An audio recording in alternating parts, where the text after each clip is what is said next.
Hello दोस्तों, स्वागत है आपका हमारे यूट्यूब चैनल एग्जाम बार में। दोस्तों, आज का जो हमारा विषय है वो है Indian geography.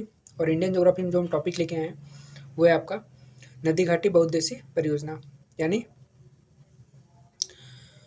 Multipurpose river valley project. अब देखिए, मल्टीपर्पज़ और जो आपका बहुउद्देशीय है, ये जो अगर आप टर्म पकड़ेंगे तो इसका मतलब हो गया कोई ऐसी परियोजना है जिससे एक से अधिक उद्देश्यों की पूर्ति हो जाएगी। तो वो उद्देश्य की पूर्ति कैसे होगी, किस परियोजना से होगी, इस पर बात कर लेते हैं। तो जैसे मान लीजिए, एक अभी न्यूज़ में था हाल फिलहाल में कि आपका जमरानी डैम। तो आपको कमेंट बॉक्स में आंसर देना है कि जमरानी डैम चर्चा में था तो क्यों था, ठीक, और किन किन राज्यों को इससे लाभ होगा, ठीक, और किन किन जिलों को इससे लाभ होगा।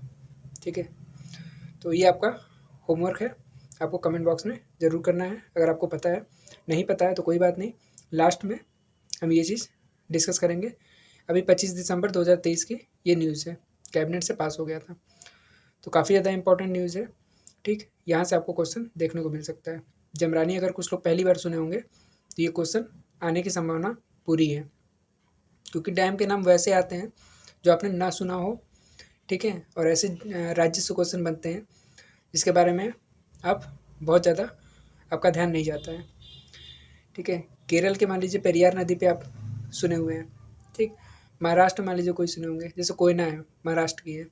ठीक, अगर आप सुने होंगे तो आपको पता चल जाएगा कि हाँ ठीक है, कोयना नदी, तो ये आप लगा लेंगे। लेकिन कुछ डैम ऐसे हैं जैसे दामोदर है, ये आपका चर्चा में है।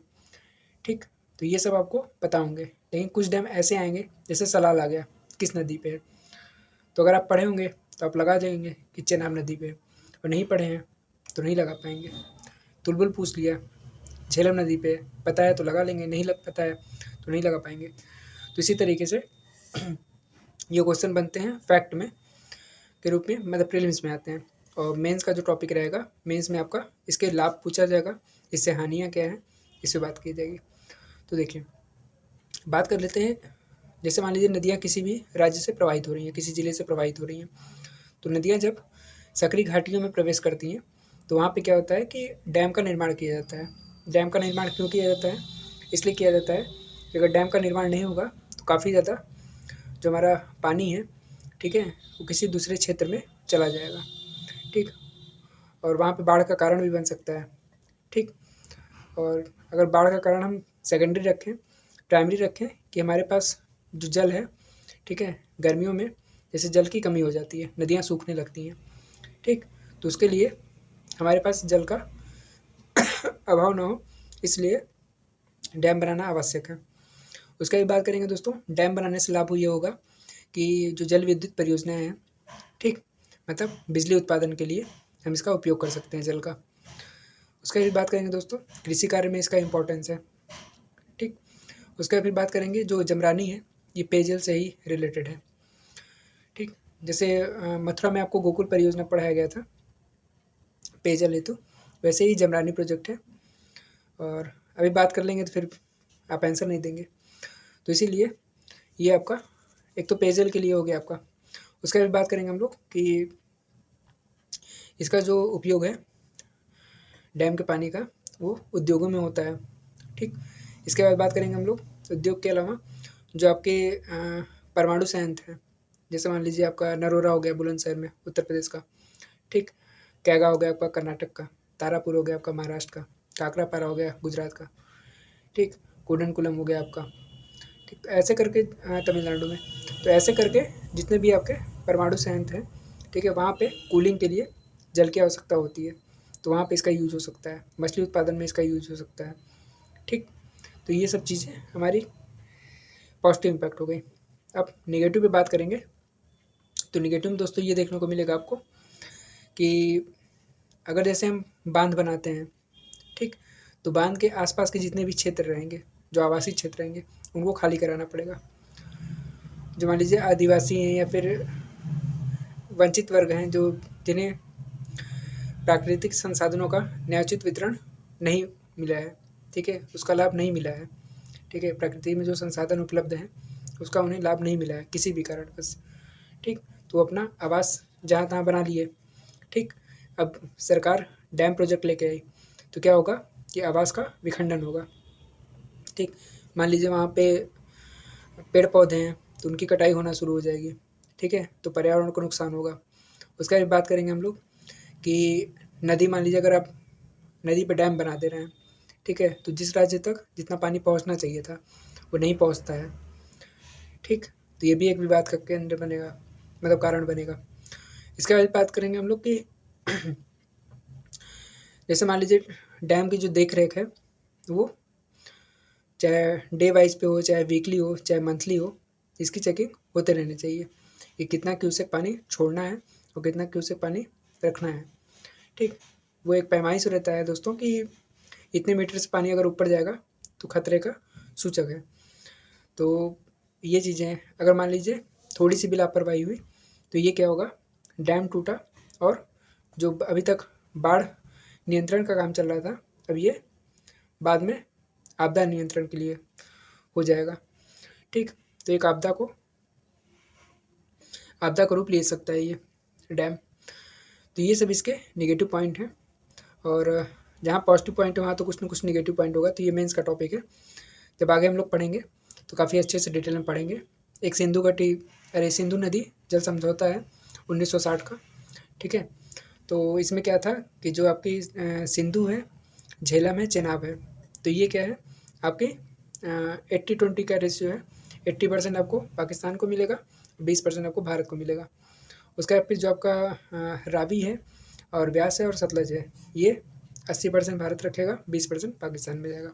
ठीक, तो ये 1960 का सिंधु जल समझौता है। तो चलिए अब बात करते हैं हम लोग जो प्रीलिम्स में क्वेश्चन आते हैं वो कौन से क्वेश्चन आते हैं। फैक्ट बेस्ड क्वेश्चन आते हैं। ठीक है, जैसे कोई नदी का नाम दे दिया और उस पर कौन सी परियोजना है इस पर है। तो चलिए वीडियो शुरू करते हैं, अंत तक जरूर देखिएगा, लाभ आपको जरूर होगा।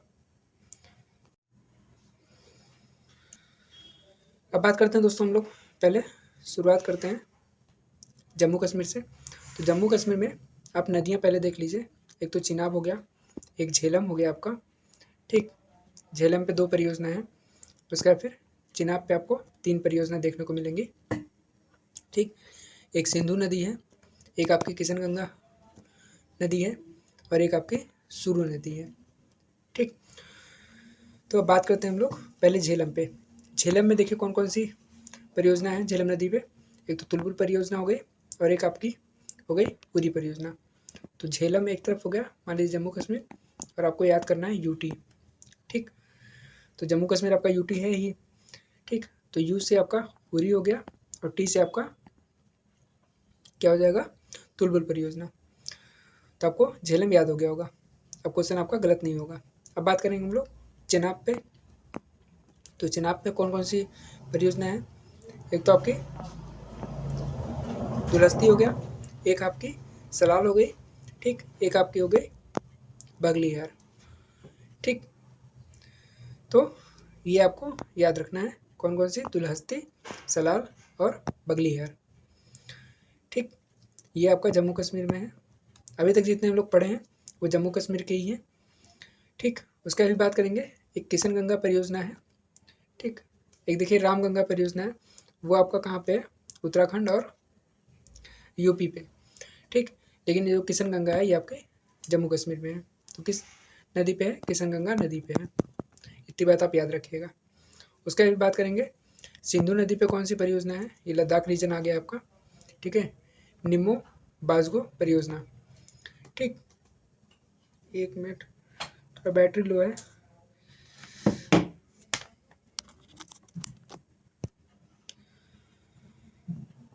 हाँ, अब बात करते हैं हम लोग निम्मो बाजगो परियोजना किस नदी पे है, सिंधु नदी पे। कहाँ पे, लद्दाख में।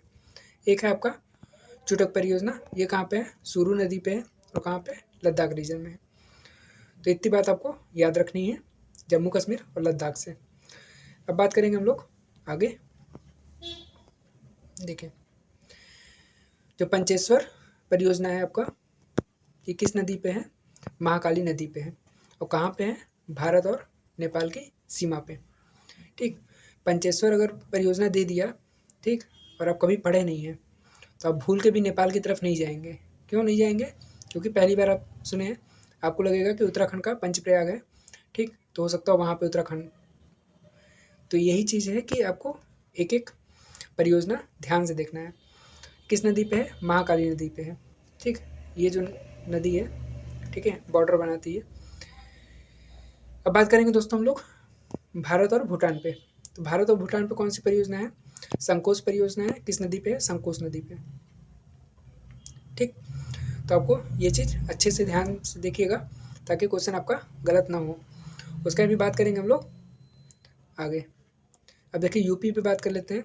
यूपी में देखिए एक तो आपका माता टीला बांध है। किस पे है? बेतवा नदी पे है और यूपी और एमपी के बॉर्डर पे है। ठीक, तो हम लोग का जो झांसी वाला क्षेत्र है वहाँ पे, मतलब झांसी वाला जो ज़िला है वहाँ पे देखने को मिलेगा आपको। ठीक, झांसी और ग्वालियर ये देख रहे होंगे आप। ठीक है, एमपी में आपका ग्वालियर वाला जो क्षेत्र है और इधर आपका ललितपुर झांसी वाला जो क्षेत्र है यूपी का क्षेत्र है। तो यहीं पे आपको देखने को मिलेगा बेतवा नदी पे कौन सा? माता टीला बांध। अब बात करेंगे हम लोग गंडक परियोजना। ठीक है, ये किसकी परियोजना है? ये जो गंडक परियोजना है दोस्तों, ये आपकी नेपाल, यूपी और बिहार तीनों की संयुक्त परियोजना है। ठीक, पहले नेपाल और बिहार की बॉन्डिंग हुई थी। ठीक, उसके बाद फिर यूपी भी कहा कि हम बिहार जो अपना कुछ पैसा दे रहा है, ठीक है, नेपाल को, तो हम भी कुछ पार्टनर बन जाते हैं, कुछ हम शेयर कर देते हैं। तो हमारे जो 4 ज़िले हैं यूपी के, इनको गंडक परियोजना का लाभ मिल जाएगा, गंडक नदी का लाभ मिल जाएगा। तो कौन कौन से ज़िले हैं दोस्तों, ये मैंने डिटेल में पढ़ाया है, ये आपको कमेंट बॉक्स में कमेंट करना है। ठीक, ये क्वेश्चन आता है। अब 1-2 ज़िले के नाम हम बता देते हैं। जैसे मान लीजिए महाराजगंज जो है आपका, ठीक, वो हो गया आपका। उसका है फिर एक आपका गोरखपुर हो गया। ठीक, 2 ज़िले और हैं, कौन से हैं ये आपको आंसर करना है। अब बात करते हैं दोस्तों कि यूपी में एक रिहन बांध है। किस नदी पे है? रिहन नदी पे है। ठीक, और इसी रिहन नदी को क्या कहते हैं? गोविंद वल्लभ पंत सागर कहते हैं। और ये दोस्तों भारत का सबसे बड़ा कृत्रिम झील है, मतलब मानव निर्मित झील है ये, और काफ़ी बड़ा है। ठीक, कहाँ पे है ये पिपरी एक जगह का नाम है। ठीक है, रेणुकूट में। और रेणुकूट में ही आपको क्या देखने को मिलेगा? रेणुकूट में आपको दोस्तों हिंडाल्को देखने को मिलेगा, हिंडाल्को। ठीक है, अब बात करते हैं हम लोग कि ये कहाँ पे है? सोनभद्र ज़िले में है। तो ये चीज़ आपको याद रखना है। ये 3 आपके इम्पोर्टेंट हैं अभी तक के। अब धीरे धीरे आगे भी बढ़ेंगे हम लोग, उसका भी बात करते हैं हम लोग। एक देखिए मणिपुर में कौन सी है? लोकटक, लोकटक झील है। और लोकटक झील को ही, लोकटक झील पे ही आपका लोकटक परियोजना है। ठीक, उसके बाद बात करेंगे हम लोग गुजरात में चलते हैं। ये देखिए गुजरात में आपको देखने को मिलेगा दोस्तों, एक तो है आपका माही परियोजना। किस नदी पे है? माही नदी पे। और माही नदी कहाँ से आती है? राजस्थान से आती है और गुजरात में आके ये समाप्त हो जाती है। ठीक, और कौन सी नदी जो है वो कर्क रेखा को 2 भाग में काटती है? ठीक है, तो कमेंट बॉक्स में आप कमेंट कर सकते हैं। ठीक, समझदार के लिए इशारा काफ़ी है। अब बात करते हैं हम लोग कि उकाई परियोजना जो है किस नदी पे है? ताप्ती नदी पे है। और ये जो ताप्ती नदी है दोस्तों कहाँ से निकलती है? सतपुड़ा रेंज से निकलती है। तो सतपुड़ा रेंज कहाँ पे है? एमपी और मध्य प्रदेश के, अरे सॉरी, मध्य प्रदेश और महाराष्ट्र के बॉर्डर पे है ये। तो यहीं से आपका ताप्ती नदी निकलती है और यहीं पे ही आपका गुजरात होती है, मतलब गुजरात होते हुए अरब सागर में गिर जाती है। तो इस पर कौन सी परियोजना है? उकाई परियोजना है। याद रखिएगा, उकाई परियोजना जो है किस नदी पे? ताप्ती नदी पे। अब बात करेंगे साबरमती नदी पे कौन सी परियोजना है? साबरमती परियोजना है।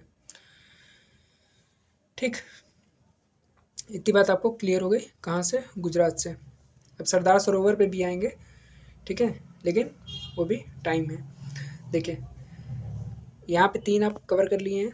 अब नेक्स्ट जो हमारा स्लाइड रहेगा वहाँ पे हम गुजरात के कुछ डिस्कस करेंगे। एक ही साथ अगर कर देते तो आपको कन्फ्यूजन हो जाता। ठीक, तो थोड़ा थोड़ा पढ़िए, आराम से पढ़िए। अब देखिए महाराष्ट्र वाले रीजन में बात करेंगे तो एक कोयना परियोजना है, ठीक है, कोयना नदी पे। ठीक है, जायकवाड़ी परियोजना है किस पे, गोदावरी नदी पे। ठीक, छोम बांध परियोजना है किस पे, कृष्णा नदी पे। और भीमा परियोजना है पवाना नदी पे। ठीक, तो आपको याद रखना है कोयना नदी है, गोदावरी नदी है, कृष्णा नदी है, पवाना नदी है। ठीक, और परियोजना याद रखिए कोयना, जायकवाड़ी, छोम बांध और भीमा परियोजना। तो इतनी बात आपको क्लियर हो गई। अब बात करते हैं हम लोग आंध्र प्रदेश पे। तो आंध्र प्रदेश में चलते हैं दोस्तों। ये देखिए एक आपकी है श्रीशैलम। ठीक, ये जो श्रीशैलम है आपकी दोस्तों, ये आपका कृष्णा नदी पे है और इसका जो लाभ है वो 2 राज्यों को होता है। कौन कौन से, पहले तो आंध्र प्रदेश में ही था, लेकिन जब 2014 में तेलंगाना अलग हुआ आंध्र प्रदेश से, तो अब 2 राज्य हम पढ़ेंगे। कौन से, नागर कुर्नूल, ये कहाँ पे है, तेलंगाना में है। और नंदयाल जो जिला है वो कहाँ पे है, आंध्र प्रदेश में। तो श्रीशैलम याद रखिएगा, कृष्णा नदी पे है। श्रीशैलम, श्री कृष्ण जी याद रखिएगा। श्रीशैलम किस पे है, कृष्णा नदी पे है। और कौन कौन से राज्य में है, तेलंगाना और आंध्र प्रदेश में। यहीं पे आपका नागार्जुन आएगा। नागार्जुन किस पे है, कृष्णा नदी पे ही है। ठीक, और यहीं पे एक आपको अलमाटी देखने को मिलेगा, वो भी आपका कहाँ पे है, कृष्णा नदी पे ही है। तो ये याद रखिएगा जिला कौन कौन सा है, कौन कौन से राज्य हैं, तेलंगाना, आंध्र प्रदेश है। आंध्र प्रदेश का गुंटूर और इसका नलगोंडा। ठीक, इतनी बात आपको याद हो गई। अब बात करते हैं आंध्र प्रदेश में पोचमपाद परियोजना है किस नदी पे है, गोदावरी नदी पे। ये क्वेश्चन काफ़ी ज़्यादा आया हुआ है। ठीक है, पोचमपाद परियोजना जो है किस नदी पे, गोदावरी, याद रखिएगा अच्छे से। और गोदावरी पे एक क्वेश्चन और बना हुआ है जायकवाड़ी परियोजना, तो ये भी याद रखिएगा। ठीक, उसका भी बात करेंगे हम लोग तुंगभद्रा परियोजना किस नदी पे है, तुंगभद्रा नदी पे है, आंध्र प्रदेश और कर्नाटक के बॉर्डर पे। इतनी चीज़ें आपको क्लियर हो गई। अब बात करेंगे हम लोग केरल पे। तो केरल में देखिए कौन कौन सी परियोजना है, कौन कौन सी नदी है, पहले इस पर बात कर लेते हैं हम लोग। एक देखिए जो पेरियार नदी है हमारी, ठीक, उस पर कौन कौन सी परियोजना है, पेरियार परियोजना, इडुक्की परियोजना। पेरियार नदी पे 2 परियोजना, पेरियार परियोजना, इडुक्की परियोजना। ठीक, एक है आपका पेराम्बिकुलम अलियार परियोजना, ये किस नदी पे है, पेराम्बिकुलम नदी पे है। और इसकी जो अगर बात करें कितने राज्यों में फैली हुई है, तो 2 राज्यों में है, केरल और तमिलनाडु राज्य में इसका विस्तार देखने को मिलता है। बाकी ये 2 जो परियोजना है इडुक्की और पेरियार, पेरियार नदी पे कहाँ पे है, केरल राज्य में। दोस्तों वीडियो काफ़ी ज़्यादा लंबा हो जाएगा, इसलिए इसका जो सेकंड पार्ट आएगा उसमें हम पूरा कवर कर लेंगे। चलिए फिर नेक्स्ट वीडियो में मिलते हैं, तब तक के लिए जय हिंद, जय भारत।